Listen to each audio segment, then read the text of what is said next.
What I really enjoy about the clinical field of pediatric infectious diseases is the broad range of clinical problems that we have to deal with,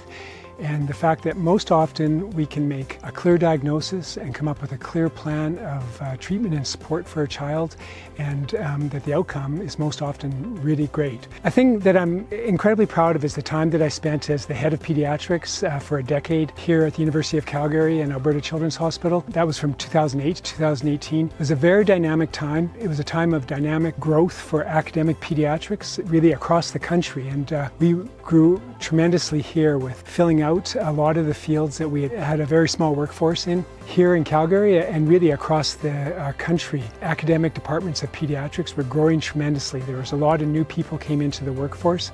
and we were really fortunate to see a lot of growth in our workforce, and with that, a tremendous expansion of the clinical services we provided, the teaching that we do, and the research that we've done. I'm really proud of the work that I've done related to the research that I've conducted in pediatric infectious diseases. Area of focus is vaccine preventable infections, and I've been involved in looking at vaccine preventable infections for over 25 years and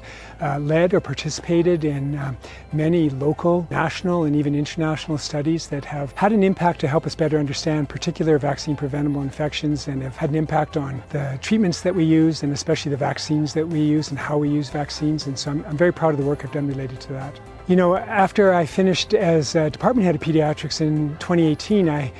had the good fortune of taking a sabbatical for a year, and then I came back in 2020 and thought that I would start to gradually slow down my contributions in academic and clinical medicine. And then, of course, the COVID-19 pandemic started. I got very involved in participating in clinical management efforts on a national level, in efforts around policy and public health and research related to COVID-19, and then locally conducting research related to COVID-19. And I feel like it was an area that I could throw myself into and be able to devote a lot of time and energy to something brand new at a very experienced time in my career, when I feel like all that I had done before that was helping prepare me to be ready to make a contribution at this time. I'd like to thank my colleagues here in Calgary who nominated me for the award, and the Alberta Medical Association for considering me to be a recipient of this award, which has been previously given to so many amazing medical leaders and clinicians from across Alberta over decades.